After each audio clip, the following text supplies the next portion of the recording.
సూరజ్ని arrest చేసిన పోలీసులు అసలు సూరజ్ ఏం చేశాడో, ఎందుకు పోలీసులు అరెస్ట్ చేయవలసి వచ్చిందో ఈ వీడియోలో తెలుసుకుందాం. వీడియోని ఎక్కడ స్కిప్ చేయకుండా చివరి వరకు చూడండి. అలాగే వీడియో నచ్చితే లైక్ చేసి వెంటనే మన ఛానల్ని సబ్స్క్రైబ్ చేసుకోండి. ఇంకా ఈరోజు ఎపిసోడ్ ప్రారంభంలోనే జ్యోత్స్న పారు ఇంకా దాసు దగ్గరకు వచ్చి తను చేసిన పాపాలు కొన్నైనా కడుక్కుంటాను అంటుంది. దశరథ కూతురుగా పెళ్లి చేసుకుంటాను, దాసు కూతురుగా కొత్త జీవితాన్ని ప్రారంభిస్తానని జ్యోత్స్న చెబుతుంది. నా మెడలో తాళిపడిన వెంటనే నిజం చెప్పేస్తానని జ్యోత్స్న చెప్పగా, నీకు నచ్చినది చేయమని అంటాడు దాసు.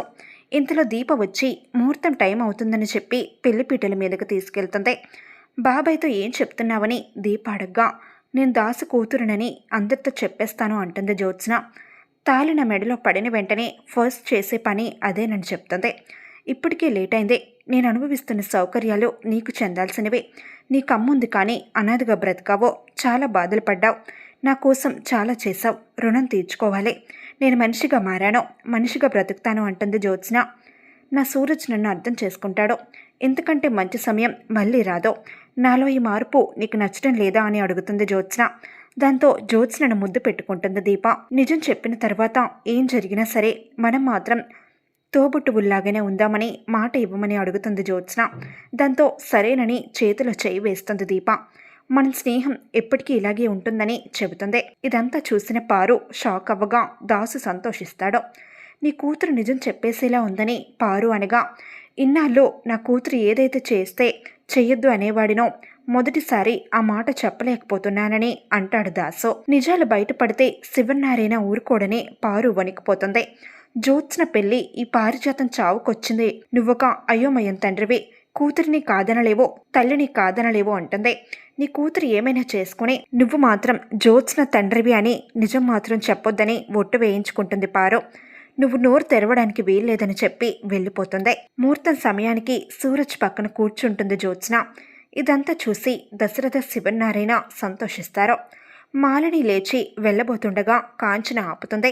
నువ్వు ఎక్కడికి లేచి వెళ్లకుండా చూసుకోమని మా నాన్న దీపతో చెప్పాడు, దీప బాధ్యత నేను తీసుకున్నాను అంటుంది కాంచన. నేనెక్కడికి వెళ్ళను, నీ కోడలు కష్టపడుతుంటే నేను సాయంగా వెళ్దామని అనుకున్నాను అని అంటుంది మాలిని. ఎవరు ఎక్కడ ఉండాలో అక్కడ ఉంటేనే మంచిదని వార్నింగ్ ఇస్తుంది కాంచన. నీకు కాళ్ళు చేతులు పనిచేయకపోయినా నోరు మాత్రం బాగానే పనిచేస్తుందని నానా మాటలు అంటుంది మాలిని. నువ్వు ఇది పరాయి ఇల్లు అనుకోవచ్చు కానీ దీప మాత్రం సొంత ఇల్లు అనుకుంటుంది. సుమిత్ర దశరథులను సొంత తల్లిదండ్రులుగా చూసుకుంటుందని చెప్తుంది కాంచన. ఇక సీన్ కట్ చేస్తే పారిజాతం వచ్చి మాలిని పక్కన కూర్చుంటుంది. అప్పుడు మాలిని అయితే పారుతో ఇలా అంటుంది, నీకు నచ్చకపోతే చెప్పు, ఈ పెళ్లి ఆపేద్దామని పారుతో అంటుంది. ఈ మాటలు విన్న దాసు సీరియస్ అవుతాడు. మా మంచితనానికి కూడా హద్దు ఉంటుంది, వచ్చారో భోజనం చేసి వెళ్ళమని అంటాడు. శివనారాయణ గారి ఇంట్లో నీ కొడుక్కి స్థానం లేదు, అందరినీ పిలిచినట్లే భోజనం చేసి వెళ్ళిపోతాడు, అంతేకాని ఇక్కడ నాది అని చెప్పుకోవడానికి, ఇక్కడ సొంతమని చెప్పుకోవడానికి ఏం లేదని అంటుంది మాలిని. ఇక్కడ మీకంటే నాకు కొంచెం విలువ ఎక్కువగానే ఉందని కోపంగా వెళ్ళిపోతాడు దాసు. నీ కొడుకు కూడా శివనారాయణ మాయలోనే ఉన్నాడు, మీరంతా ఆ భ్రమలోంచి బయటికి వచ్చే రోజు చాలా దగ్గరలోనే ఉందని అంటుంది మాలిని. తన మెడలో తాళిపడిన వెంటనే 7 అడుగులు నడవకుండా పెళ్లి మండపం కిందికి వస్తుంది జ్యోత్స్న. నేను కొందరికి రుణపడి ఉన్నాను, ఇప్పుడు ఆ రుణం తీర్చుకునే సమయం వచ్చిందని చెప్తుంది. మనవరాలి మాటలతో సీరియస్ అవుతాడు శివనారాయణ. దీపకి నేను రుణం తీర్చుకోవాలి, దీపకి అమ్మ నాన్న లేరని చాలామంది నిందించారు, అందులో నేను కూడా ఒకదాననే, కానీ నిజం ఏంటంటే దీపకి అమ్మ నాన్న ఉన్నారు అని జ్యోత్స్న చెప్పడంతో అంత షాక్ అవుతారో. వాళ్ళు ఎక్కడో ఒక చోట ఉంటారని శ్రీధర్ అనగా, వాళ్ళెవరో నాకు తెలుసు అని జ్యోత్స్న చెప్పడంతో ఎవరు వాళ్ళు అని సుమిత్ర అడుగుతుంది.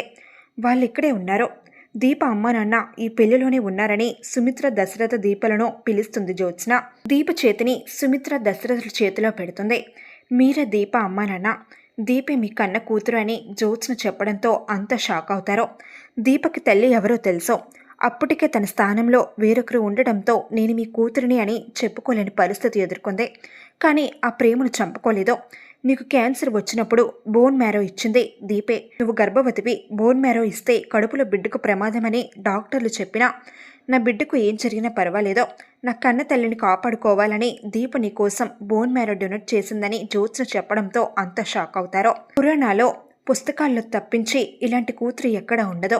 ఇంత త్యాగం చేసినా ఏం తెలియనట్లు మౌనంగా ఉంటుంది. తన కన్న తల్లి ఎదురుగా ఉన్న అమ్మ అని పిలవలేకపోయింది.